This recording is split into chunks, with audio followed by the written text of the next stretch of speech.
Tani, kërkoi nga gjykata kushtetuese që të mos e merrte fare në shqyrtim. Pra nuk kanë çështje për gjykatën kushtetuese ta marrin shqyrtim apo jo. Ndërsa prokuroria kërkoi që të pezullohet në mënyrë të menjëhershme Belinda Balluku, sepse ndërkohë prokurori tha që ka të paktën 50 vendime që janë marrë nga Belinda Balluku. Pra, ky person do duhet ishte para drejtësisë dhe vazhdon prish provat, intimidon dëshmitarët dhe njëkohësisht vazhdon të shkeli ligjin ose potencialisht mund të kryejë shkelje tjera ligji. Sepse duke dhënë 50 vendime apo më tepër, një person i cili dyshohet për abuzime me 1.2 miliard dollar të buxhetit shtetit, ky person është potencialisht i rrezikshëm për të shkelur sërish ligjin dhe për të çuar dëm paratë shqiptarëve, ose për të vjedhur akoma më tepër me pretekstin apo me ideve të çmendur se mund të ndikojë në drejtësi për ta blerë drejtësinë.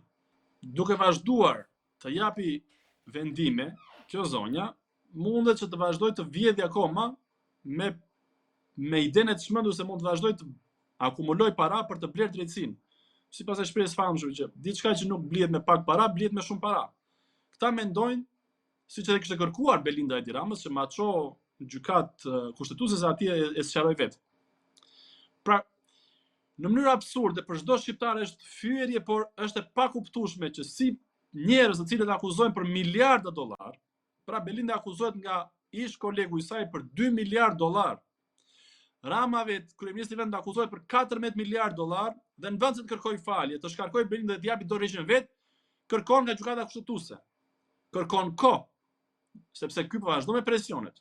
Ky edhe dije, edhe sot prap ka tentuar të bëj presion te gjykata kushtetuese që të japin akoma kohë Belindës për të zvarritur jetëgjatësinë e Ramës pushtet. Por ky person ka marrë fund. Thjesht e ka të vështirë të pranojë apo të shohë veten pa pushtet, sepse e di që është i mbaruar pastaj. Askush nuk do pjesë me për Edi Ramën, por me gjas, shumë vite në vazhdim Rama do i kalojë në burg. Dhe kjo është e papërballueshme emocionalisht për Edi Ramën.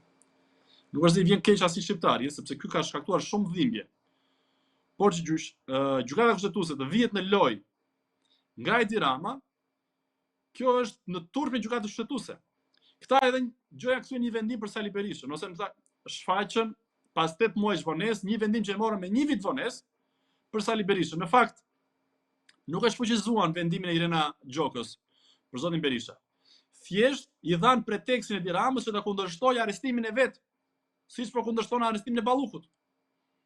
Që të thojë është i paligjshëm të çojnë gjykatë kushtetuese për të zvarritur edhe 1 muaj apo 2 muaj të tjerë edhe vet arrestimin e Edi Ramës.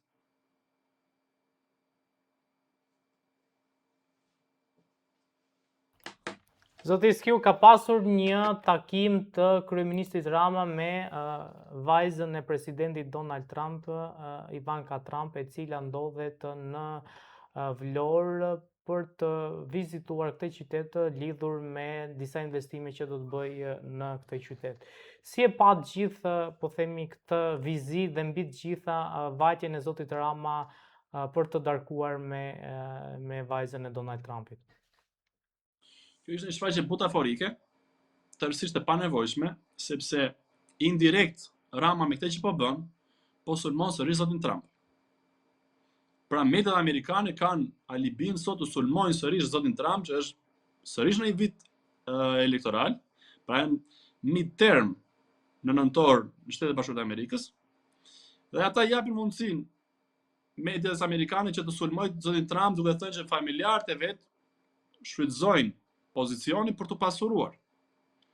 Nga ana tjetër, zonja Ivanka Trump ka ardhur disa herë në Shqipëri, por Rama nuk është se ka zgjedhur në gjë. Rama vetëm ka marrë goditët një pas njëshme. Rama nuk ka marrë urim për zgjedhjen 11 majit. Rama edhe në 28 nëntor nuk mori urim, por urimi shkoi për popullin shqiptar dhe në mënyrë të paprecedent kishte aty luftë ndaj karteleve të drogës, luftë ndaj narkotrafikut. Sërish prapë ishte një mesazh i sekretarit shtetit Marco Rubio të javës kaluar, që sërish kërkohet luftë ndaj narkotrafikut dhe bashkëpunim me drejtësinë, jo me qeverinë shqiptare. Nuk presin amerikanët nga Edi Rama, sepse e di që është kukull e Sorosit. Është etiketuar edhe në mediat prestigjioz amerikane si Ra Maduro, pra vllai siamez i Maduros, dhe ata e kanë të qartë, e kanë të mbyllur e sapin me Edi Ramën. Me Edi Rama ata nuk bashkëpunojnë. Çdo tentativë e Ramës për të implikuar zonjën Ivanka Trump është për konsum të brendshëm politik, për presion ndaj drejtësisë, mos më arrestoni mua se unë e zgjidh me amerikanët. Pra kthehemi edhe një herë, akuzohet për 14 miliard dollar dhe në vend që të dorëzohet, të japi dorëheqjen dali para drejtësisë, nëse është i pafajshëm, mund të përballohet me drejtësinë, e dali prapë i pafajshëm, të fitojë gjyqin. E të kthehet prapë politik. Por ky vazhdon me pacipsi, me paturpsi të çuditshme, të paimagjinueshme, të qëndrojë krye të shtetit dhe thojë që unë po negocoj me amerikanët. Këtu askush nuk do të di prej këtyre për korrupsionin, për vjedhjen e parave të shqiptarëve, për fatkeqësinë e shqiptarëve, për vuajtjen e shqiptarëve, por këta thonë që ne rregullojmë amerikanët. Pra nuk ka rëndësi që ne ju vjedhim juve, nuk ka rëndësi që ju burgosim, nuk ka rëndësi që ju dhunojmë, nuk ka rëndësi që ju lëm pa shtëpi, që ju shkatrojmë banesat, që ju shkatrojmë bizneset, u vëmë flakën bizneseve për të ndërtuar kulla. Këta në mënyrë të paimagjinueshme, një çmenduri totale, vazhdojnë të thonë të rregullojmë amerikanët. Rama nuk rregullon asgjë me Trumpin. Edhe sot, mesazhi i zotit Trumpi ishte ka 2-3 persona të cilët nuk i neveris dot. Dhe në bindjen time, në sa e kam ndjekur zotin Trump, këta 3 persona, 2 janë Rama dhe Macroni, mund të jetë Lukashenko i treti. Dhe asnjë nuk ishte aty në Davos. Kështu që Rama me Ivankën thjesht sa zhyt më tepër veten e vet. Sepse po dëmton imazhin e zotit Trump. Dhe mua më vjen shumë keq se disa njerëz ose shumë njerëz nuk arrin ta kuptojnë që zoti Trump është shumë krenar për veten e vet. Është njeriu më i pushtetshëm në botë. Çfarë do të bëj po e bën. Ka dhe një lloj arrogancë që vjen prej kësaj krenarisë për veten, sepse realisht është një person që çfarë thotë e bën edhe po e zhvillon ekonominë amerikane, po e mbron shtetin amerikan, interesat e amerikanëve. Dhe nuk mund të lejoj kurse si një person i tillë, që është krenar për veten thash, që të nëpërkëmbet, të tallet, të fyet nga një person i cili është në rastin më të pakët narkotrafikant, por është vetë narkoman. Dhe është një person i cili nuk ka dinjitet. Ky shkoi dhe sulmonte, thoshte është rrezik për Shtetet e Bashkuara të Amerikës dhe për botën mbar. Do të cënojë marrëdhëniet shqiptaro-amerikane. Ky sot shkon ai lëpijet. Ky vajtje të talli, përveç se bëri batut me Macronin, që shumë mund të kuptoni që i shkau goja, ky doli dhe para mediave për ta kuptuar gjithë bota që ky po tallet me Trumpin. Ndërsa sot bën sikur është më i flakti. Ndërkohë që shërbimet sekrete amerikane e dinë shumë mirë që ky ka hedhur dhe flamurin amerikan. Ka qenë edhe një gjest ai në fillimet e karrierës politike që unë nuk e dua Amerikën. Pra, populli shqiptar do ketë një gjë të qartë. E para, nuk të ndihmon askush nëse ti nuk proteston, nëse ti nuk ngrihesh për veten tënde. Siç nëna nuk i jep fëmijës të pi nëse fëmia nuk ankohet. Ose siç nëna nuk e ndron fëmijën për kujdesit nëse fëmia nuk çan. Kështu që mos presja askush që të vinë këtu forca delta të arrestojnë Edi Ramën. Duhet populli shqiptar dalin protest, dalin shesh. Por askush mos biri pre e fluskave të Edi Ramës, sepse janë thjesht fluska sapuni që çpohen shumë kollaj. Thjesht Rama po zhytet thash sepse ka tentativën e fundit për të manipuluar popullin shqiptar që unë mund të korruptoj presidentin Trump apo të futen familjen e presidentit Trump. Nuk e ka dalë kurrë, s'ka pritur të dalë kurrë. Ndryshe do ishte sot në Davos. Ky tha vetë, unë tha do shkoj të firmos me njerëzit e parë dhe ishte i pari person që u përgjigj ftesës që erdhi për shtetet dhe jo për individët. Ishte i pari person që këto përgjigj, unë e pranoj bordin e paqes dhe nuk shkoj të firmoste. Pra, dikush e ka ndaluar. Dikush e ka bërë të qartë që ti nuk mund të vish këtu. Po këtë pjesën që tha që unë nuk vajta atje sepse darkova me vajzën e presidentit, me lejen e presidentit. Shiko, çdo shqiptar e di që Rama do jepte gjithçka. Rama u bë groj Bilalit për një foto me Obamën. Rama nuk ka as karakter, as dinjitet, nuk ka asnjë gjë ky person.